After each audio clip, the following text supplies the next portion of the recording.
오늘 함께 봉독한 하나님의 말씀, 십자가의 길이라고 하는 제목으로 하나님의 말씀의 은혜를 나누고자 합니다.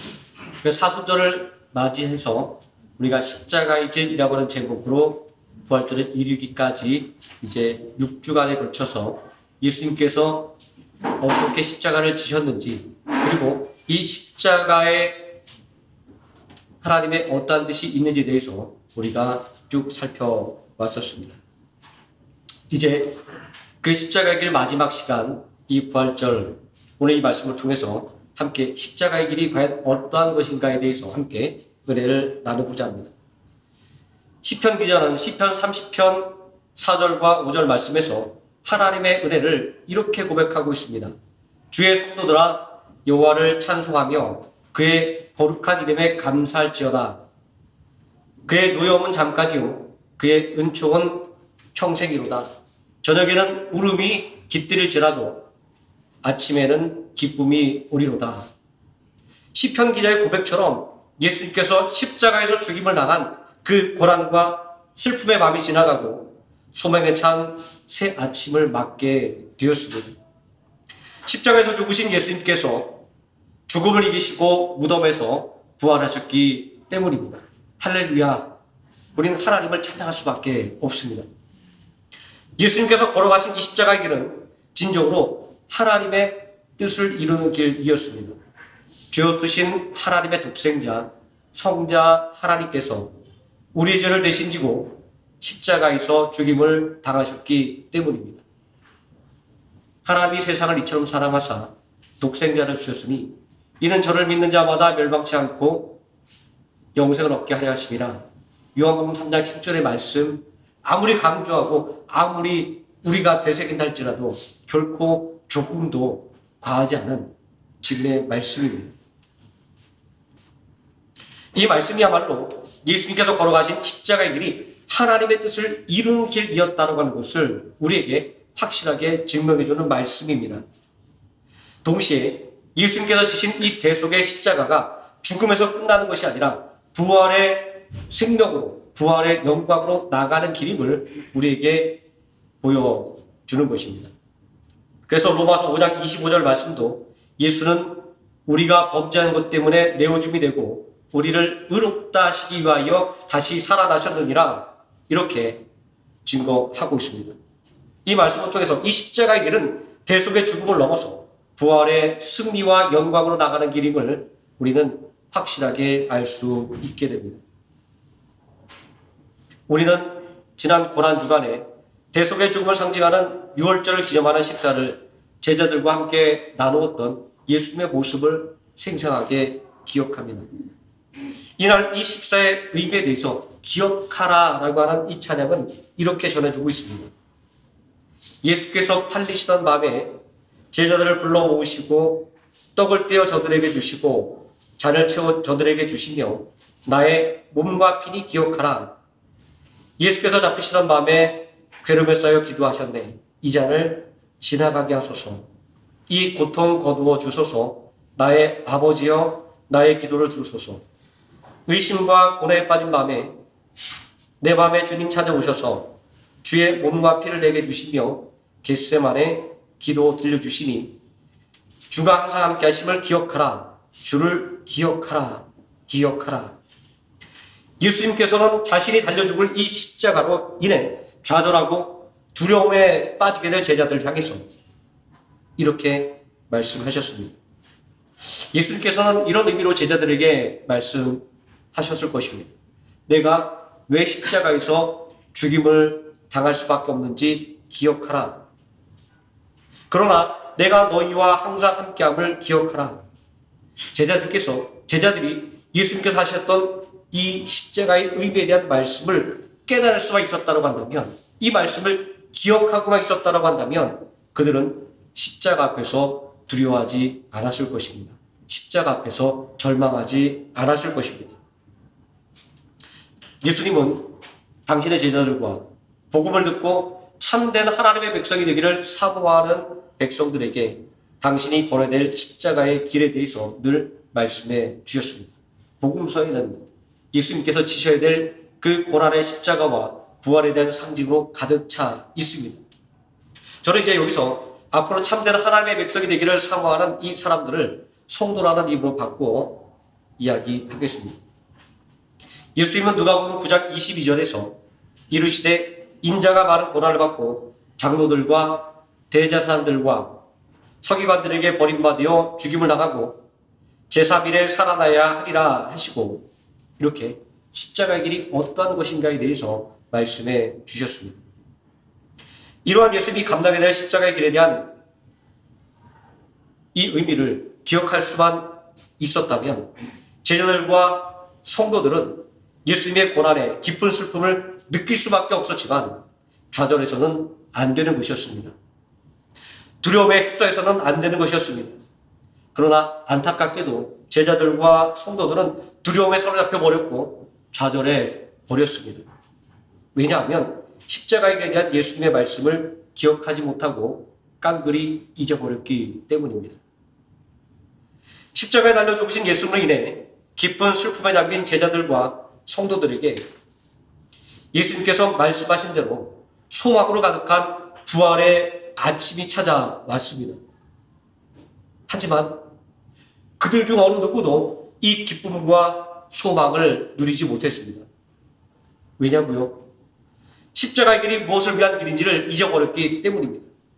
예수님께서 예고하신 그 부활의 아침에 또 자신들이 가진 것으로 예수님의 사역을 도와드렸던 여자들조차도 예수님의 부활을 꿈에도조차 생각해보지 못했습니다. 그들은 아마 기쁜 슬픔 가운데 예수님의 장례를 위해 향품을 가지고 무덤에 나갈 뿐이었습니다. 그러므로 그들이 예수님의 무덤으로 나가는 길에는 소망이 있었던 것이 아니라 오직 한 가지 걱정만이 있었던 것입니다. 누가 무덤을 막고 있는 돌을 굴려서 무덤을 열어줄 것인가 라고 말입니다. 이처럼 하나님의 약속의 말씀을 기억하지 못하는 사람들에게 찾아오는 것은 헛된 세상의 근심과 걱정뿐입니다. 마태복음 27장 62절 이하에 기록된 예수님의 무덤에 관한 기록에 보면 경비병들이 예수님의 제자들의 접근을 막기 위해서 예수님께서 장사된 무덤을 지키고 있었던 것을 생각하면 더더욱 그렇습니다. 예수님의 장례를 최선을 다하고자 하는 그들의 진실된 마음은 아름다운 것이지만 예수님께서 원했던 것은 그러한 인간적인 연민이 아니었습니다. 예수님께서 제자들과 우리 성도들에게 원하고 있는 것은 온전한 믿음입니다. 십자가의 길에 대한 약속의 말씀을 온전하게 믿는 것을 오늘 우리에게 그리고 당시 그 제자들에게 원하셨다라는 것입니다. 예수님의 무덤에 도착했던 이 여자들은 놀라운 장면을 목격했습니다. 그것은 무덤을 지키고 있던 경비병들이 사라졌고 무덤을 막은 돌이 굴려 옮겨졌기 때문입니다. 그러나 우리가 놀랄 것은 이러한 일이 아닙니다. 우리가 놀라야 될 것은 빈 무덤을 바라보고 있는 이 여자들의 생각입니다. 3절 말씀에 예수님의 무덤을 찾았던 이 여자들의 마음을 이렇게 기록하고 있습니다. 들어가니 주 예수의 시체가 보이지 아니하더니, 여기서 우리가 주목해 볼 말은 예수님의 시체라고 하는 말입니다. 예수님께서는 분명히 부활에 관해서 말씀하고 있는데 그들은 여전히 죽음 가운데 머물러 있지 않습니까? 죽은 나사로도 무덤에서 살려내신 기적을 보았음에도 불구하고 죽음에서 부활하신다는 예수님의 약속을 깡그리 잊어버렸습니다. 믿음을 이야기하고 헌신을 다하고 있었지만 정작 중요한 것은 예수님에 대한 믿음, 예수님의 그 약속에 대한 믿음이 사라져 버린 것입니다. 이렇듯 예수님이 부지한 곳에 찾아오는 것은 두려움과 근심이었습니다. 4절과 5절 말씀에 보면 이들이 느끼는 두려움과 근심이 예수님의 부재로 인한 것임을 우리에게 암시하고 있지 않습니까? 그리고 예수님의 부활의 소식을 전해들은 제자들은 어떠했을까요? 제자들은 예수님의 부활을 했다라는 말을 전하는 여자들이 미쳤다라고 생각했습니다. 어떻게 죽은 자가 살아날 수 있겠는가? 라는 상식이 그들의 머릿속과 마음을 사로잡고 있었기 때문입니다. 놀랍게도 이들 모두는 무덤에 장서되어 썩은 냄새가 나는 나사로를 다시 살려내신 것을 목격했던 증인들이었습니다. 그런데 이들은 부활의 소식을 듣고도 불신에 빠져 있었던 것입니다. 11절 말씀에 사도들은 그들의 말이 허탄한 듯하여 믿지 아니하니 이렇게 증거하고 있기 때문입니다. 여기서 허탄하다라고 하는 말은 거짓이 많아 믿을 수 없다라고 하는 뜻입니다. 그들의 상식에 죽은 자가 다시 살아난다고 하는 것은 거짓말이기 때문에 예수님께서 부활하셨다고 하는 그 말을 믿을 수가 없다라고 그들이 말했다라고 성경이 증언하고 있는 것입니다. 예수님께서 부활하셨다라고 하는 이 소식은 예수님의 십자가의 죽음으로 인해 깊은 실망감과 두려움에 빠져있던 제자들이 기뻐하고 기뻐해야 될 소식이 아닙니까? 예수님이 통치할 왕국에서 누가 예수님의 오른팔이 되고 왼팔이 되느냐 서로 다투었던 이들에게 있어서 예수님께서 살아나셨다고 하는 말씀은 소망이 되어야 될 소식이 아닙니까? 그럼에도 불구하고 제자들이 부활의 소식을 거짓말로 이었다고 하는 것은 이들에게 예수님을 그렇게 따라다녔음에도 불구하고 예수님의 약속에 대한 믿음은 전혀 없었다라고 하는 것을 의미하는 것입니다. 그나마 베드로는 조금 나아서 예수님께서 부활하셨다는 소식을 듣고 무덤으로 달려갔습니다. 그러나 그도 이상하게만 여길 뿐 예수님께서 부활하셨다는 소식은 믿지 못했습니다. 50보 100보라고 하는 고사성어가 생각이 납니다. 전쟁터에서 50보를 도망친 병사가 100보를 도망친 병사를 보고 나무랍니다. 그러자 100보를 도망친 병사는 이렇게 얘기하죠. 어차피 50보를 도망치나 100보를 도망치나 도망친 것은 매 한 가지다라고 말입니다. 베드로에게 나름대로 그 사실을 확인하고자 하는 열심은 있었지만 그에게 믿음이 없기는 매 한 가지였었다라는 것입니다. 우리는 단순한 우리의 열정과 노력이 우리의 믿음을 담보해주지 못한다라고 하는 사실을 이 베드로를 통해서 또 깨닫게 됩니다. 이렇게 믿음이 없는 모습들은 비단 제자들뿐만이 아닙니다. 오늘 믿음의 삶을 살아가는 우리들의 모습이기도 합니다. 하나님은 믿지만 하나님께서 내 삶을 보호하시고 인도해 주신다라고 하는 확신이 없는 사람들이 얼마나 많이 있습니까? 예수님은 믿지만 예수님이 나와 함께 하신다라고 하는 믿음이 없는 사람들이 얼마나 많습니까? 이러한 믿음이 없는 사람들은 절대로 기도하지 못합니다. 하나님을 신뢰하지 못하기 때문이고 또 하나님께 아무것도 기대하지도 않는 사람들이기 때문입니다. 오늘 말씀 가운데 아이러니한 것은 예수님을 따르던 제자들과 성도들이 부활을 꿈꾸지 못하고 있었다라고 하는 사실입니다. 오늘 말씀에 기록되어 있지 않지만 마태복음 27장 62절 이하의 말씀에 보게 되면 예수님을 불신하고 대적했던 사람들은 예수님께서 부활하신다는 약속의 말씀을 의식하고 있었음을 우리에게 전달해 주고 있습니다. 물론 이것은 예수님을 구원자로 믿고 있는 믿음과는 차원이 다른 것이긴 합니다. 그럼에도 불구하고 그들은 예수님의 무덤을 굳게 지키고 있지 않습니까? 마태복음 27장 60절 이하는 그들이 무덤을 임봉하고 경비병을 두었다 이렇게 기록하고 있습니다. 이러한 불신자들의 모습은 불신자들의 모습과 그리고 제자들과 성도들의 모습은 마치 공격과 수비가 뒤바뀌어버린 듯한 이러한 모습을 보여주지 않습니까? 예수님의 부활을 의식하고 무덤을 굳게 지키는 복음의 대적자들과 빈 무덤을 바라보고도 예수님의 부활을 믿지 못하는 여자들과 또 빈 무덤의 소식을 듣고도 예수님의 부활을 믿지 못했던 제자들과 또 빈 무덤의 소식을 듣고 또 달려가 빈 무덤을 확인하고도 예수님의 부활을 믿지 못하는 이 베드로의 모습이 말입니다. 저는 이 모습을 생각하면서 근심과 걱정을 놓지 못하는 성도들에게 불신자인 친구가 했다라고 하는 말이 떠올랐습니다. 기도할 수 있는데 왜 걱정하니? 믿음을 이야기하지만 정작 믿음이 없는 우리의 모습을 꼬집어 말하고 있는 이야기입니다. 저 스스로도 수많은 기도의 응답과 또 일용할 양식을 공급해 주시는 하나님의 은혜를 체험하며 살면서도 문제라고 하는 바람만 슬쩍 불기만 해도 근심과 걱정이 앞서는 것은 부인할 수가 없습니다. 실제로 어느 누구도 문제 앞에 담대하기는 어렵습니다. 아니 솔직히 말하자고 한다면 담대한 척하기가 쉽지가 않습니다. 호수일을 바라보게 되면 아름다운 백조들이 그 위에 떠있는 모습을 우리는 마음속에 떠올리지 않습니까? 그 백조가 우아하게 물 위에 떠있는 것 같지만 이 백조가 물 위에 우아하게 떠있기 위해서는 보이지 않는 물 밑에서 쉼없이 그 두 발을 움직여야만 한다라고 이야기합니다. 우리도 마찬가지로 우리의 온전한 믿음을 유지하기 위해서는 부단하게 하나님 앞에 매달려야만 합니다. 말씀과 기도와 찬양으로 그리고 진정한 예배로 말입니다. 예수님의 부활을 의심하는 것, 내가 너희와 함께 하겠다는 예수님의 임마누엘의 약속을 의심하는 것은 모두 다 지극히 인간적인 생각에서 나온 것입니다. 죽은 자가 어떻게 다시 살아날 수 있겠는가 라고 하는 상식이 예수님의 말씀을 기억조차도 못하게 만들었기 때문입니다. 또 마찬가지로 하나님께서 그 수많은 사람들의 이야기를 어떻게 다 들어주실까라고 하는 하나님의 능력에 제한하고 있는 우리의 그 마음이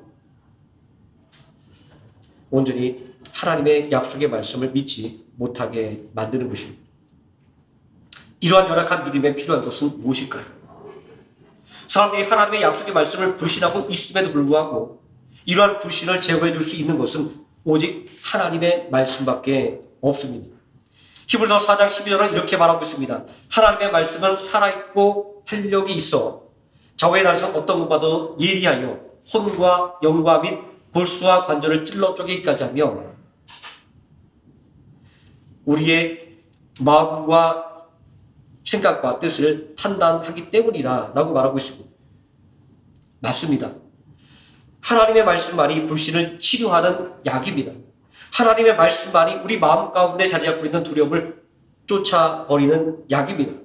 하나님의 말씀만이 연약해진 그리고 쪼그라든 우리의 믿음을 회복시켜주는 약입니다. 이러한 하나님의 약속의 말씀이 있음에도 불구하고 예수님의 부활을 꿈조차 못했던 것이 바로 우리 연약한 인생들이었습니다. 3절 말씀에 보니까 어찌하여 살아있는 자를 죽은 자 가운데서 찾느냐라고 하는 말씀은 우리의 불신이 어디에 자리 잡고 있는가라고 하는 것을 지적하고 있는 것입니다. 불신은 우리가 가진 상식으로 하나님의 능력을 제한하고 있는 데서 나오는 것입니다. 그러므로 하나님께서는 불신을 버리고 믿음을 회복하도록 천사들을 통하여 이렇게 말씀하셨습니다. 기억하라.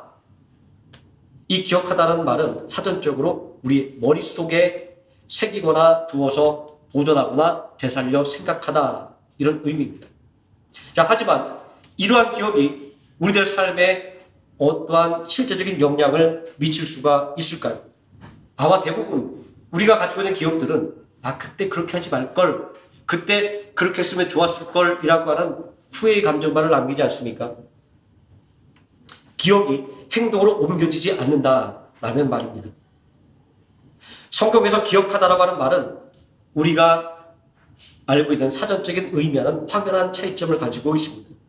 특별히 이 기억이 하나님의 일에 적용될 때에는 하나님의 약속이 실행되는 것을 가리키기 때문입니다. 출애굽기 2장 24절, 25절 말씀에 이러한 기억의 특성을 증거하고 있습니다. 하나님이 그들의 고통 소리를 들으시고 하나님이 아브라함과 이삭과 야곱에게 세운 그의 언약을 기억하사 하나님이 이스라엘 자손을 돌보셨고 하나님이 그들을 기억하셨더라. 자, 여기에 언약을 기억하사라고 하는 말과 이스라엘 자손을 돌보셨다라고 하는 말이 동시에 나오고 있습니다. 우리의 인식의 순서로 앞서고 뒤서고 있지만 그러나 하나님께서 약속을 기억하신 것과 하나님께서 그 약속대로 그의 백성들을 돌보신 것은 동시에 일어난 사건임을 우리는 충분히 알 수가 있습니다. 이 언약은 창세기 15장에서 하나님께서 아브라함에게 약속하셨던 것입니다. 이 약속은 아브라함의 후손이 400년간 이방에서 종살이 하다가 하나님께서 그 나라를 징벌하심으로 약속의 땅으로 돌아오게 될 것이다 라는 것이었습니다. 하나님께서 이스라엘 백성들의 부르짖음을 들으시고 이 약속을 기억하실 때 이스라엘은 애굽에서 구원받을 수 있었으며 약속의 땅을 기업으로 소유할 수가 있었습니다. 그러므로 하나님의 약속의 말씀을 기억하는 것은 매우 중요합니다. 하나님은 약속하신 것을 절대로 바꾸지 않고 그대로 지키시는 분이기 때문입니다. 예수님의 부활을 믿지 못하는 여자들은 예수님께서 갈릴리에 계실 때 너희에게 어떻게 말씀하셨는가를 기억하라 라는 말씀을 들을 때 비로소 예수님의 약속의 말씀을 기억해낼 수가 있었습니다. 자, 여기서 기억하다라고 하는 말은 반드시 해야 된다라고 하는 강력한 권유를 담고 있습니다. 아니, 강력한 명령이라고 말하는 것이 더 올바를 것입니다. 이 말은 예수님의 부활을 믿고 그 부활에 참여하기 위해서는 반드시 예수님의 약속의 말씀을 해야 한다라는 것입니다. 그리고 예수님의 말씀이 이루어진다라고 굳게 믿어야 함을 우리에게 가르쳐 주는 것입니다. 기억하라는 말씀을 들을 때, 그리고 하나님의 보낸 천사들은 또 친절하게도 그 말씀을 그들이 생각나게 만들어 줍니다. 예수님께서 죄인들의 손에 넘겨지고 수치와 모욕을 당하시고 또 십자가에서 죽임을 당하시고 또 제3일에 다시 살아난다라고 하는 약속의 말씀이었습니다. 7절의 말씀은 이러한 예수님의 약속을 우리에게 증거해주고 있지 않습니까? 여자들이 예수님의 말씀을 기억할 때 예수님의 부활을 믿게 되었고 예수님의 부활의 증인이 될 수가 있었던 것입니다. 9절 말씀에 보면 여자들은 제자들과 모든 사람들에게 예수님의 부활을 증언했다 이렇게 기록하고 있지 않습니까? 조금 전까지만 해도 부활을 생각조차 못했던 그들이 예수님의 약속의 말씀을 기억하게 될 때 그들이 부활을 믿게 되었고 부활의 증인이 되었다라고 하는 놀라운 사실을 성경은 우리에게 증거해 주고 있습니다. 우리는 예수님의 말씀을 기억해낸 여자들의 행동을 통하여 믿음의 핵심이 무엇인가라고 하는 것을 알 수 있습니다. 이들이 처음에 예수님의 부활을 생각하지도 못했던 것은 대속의 십자가에 대한 예수님의 말씀을 듣기는 했지만 기억하지 못했기 때문입니다. 제자들이 예수님의 부활의 소식을 듣고도 불신했던 것은 이들이 대속의 십자가에 대한 말씀을 듣기는 했지만 기억하지 못했기 때문입니다. 그러므로 기억하다라는 이 말은 우리의 믿음을 불러일으키는 행동인 것입니다. 하나님의 말씀이 우리 성도들의 믿음의 근거가 된다라고 하는 것, 그리고 우리들의 믿음의 삶의 근거가 된다라고 하는 것을 오늘 예수님의 빈 무덤을 찾아갔던 이 여자들을 통해서 성경은 우리에게 알려주고 있습니다. 예수님의 부활은 철저하게 하나님의 약속의 말씀에 근거한 것입니다. 예수님의 이 십자가의 길은 철저하게 하나님의 뜻을 이루기 위해 했던 길이었습니다. 예수님께서 사망의 권세를 이기시고 부활하신 이 아침이 진정한 소망이 되고 기쁨이 되는 것은 하나님의 약속은 반드시 이루어진다라고 하는 것의 보증이기 때문입니다. 하나님의 말씀은 단 하나도 땅에 떨어지는 법이 없이 다 이루어진다라고 하는 확증을 우리에게 보여주는 것이기 때문입니다. 예수님의 이 부활이 소망이 되는 것은 세상의 어떠한 고난과 문제도 예수 그리스도의 사랑에서 우리를 끊을 수가 없기 때문입니다. 예수님이 감당해야만 했던 그 십자가의 수치와 고통 그리고 그 죽음에 이르는 그 고난도 우리를 향한 예수님의 사랑을 막지 못했습니다. 그래서 로마서 8장 35절 그리고 38절은 이렇게 말하고 있습니다. 예수님의 사랑에 대해서 누가 우리를 그리스도의 사랑에서 끊으리요? 환난이나 곤고나 핍박이나 기근이나 적신이나 위협이나 칼이나 높음이나 기쁨이나 다른 아무 피조물이라도 우리를 우리 주 그리스도 예수 안에 있는 하나님의 사랑에서 끊을 수가 없느니라. 이런 말씀을 우리가 마음속에 되새길 때마다 이 부활의 아침 우리의 마음속에는 기쁨과 소망으로 가득 차야만 할 것입니다. 하지만 우리는 이 기쁨과 소망이 넘치는 부활의 아침에 여전히 근심과 걱정으로 가득 차 있는 나의 현실을 고백할 수밖에 없습니다. 세상의 염려와 근심이 여전히 우리를 짓누르고 있기 때문입니다. 하지만 오늘 이 부활의 아침의 말씀은 근심과 걱정이 가득할수록 십자가를 바라보라고 우리에게 말씀하고 있습니다. 십자가의 길을 걸어가신 예수 그리스도를 기억하라고 우리에게 말씀하고 있습니다. 온갖 고난과 그리고 죽음이 그 앞에 놓여 있었지만 그 어떠한 장애물도 예수님께서 걸어가시는 십자가의 길을 막지 못했습니다. 사망이 예수님의 부활을 막지 못했습니다. 이것이 바로 예수님께서 걸어가셨던 십자가의 길입니다. 예수님은 이러한 십자가의 길로 우리를 초대하고 있습니다. 누구든지 나를 따르고는 자기를 부인하고 날마다 제 십자가를 지고 나를 따를 것이니라. 누구든지 제 목숨을 구원하고자 하면 잃을 것이요 누구든지 나를 위하여 제 목숨을 잃으면 구원하리라. 우리의 인생과 근심에 빠져 사방의 길로 가지 말고 오직 모든 근심과 걱정을 떨쳐버리고 참된 생명이신 예수님 앞으로 나오라고 우리를 부르고 있습니다. 그러므로 우리는 인생의 근심과 걱정을 예수님께 맡기고 온갖 두려움들을 떨쳐버려만 할 것입니다. 예수님께서 지셨던 그 십자가의 고난을 생각하며 또 예수님께서 이루셨던 그 십자가의 승리를 바라보며 우리 앞에 놓여있는 그 예수님의 십자가를 바라보며 우리는 담대하게 나가야 될 것입니다. 예수님의 말씀대로 그 십자가의 길을 믿음으로 뒤따라가야만 할 것입니다. 우리가 온전히 예수님의 십자가를 바라보며 그 뒤를 걸어간다고 한다면 세상의 어떠한 문제도 그리고 세상의 어떠한 고난도 그리스도 예수 안에 있는 하나님의 사랑에서 우리를 끊을 수가 없을 것입니다. 우리는 예수 그리스도의 승리의 영광을 함께 누리게 될 것입니다. 부활의 아침을 맞았습니다. 하나님의 말씀대로 그리고 하나님의 약속대로 사방 권세를 이기시고 다시 살아나신 예수 그리스도를 반드시 기억하고 믿으시기 바랍니다. 기도하시겠습니다. 전능하신 아버지 하나님, 이 부활의 아침 우리 예수님의 십자가를 다시 한번 기억합니다. 우리를 구원하기 위하여 그 모진 고통과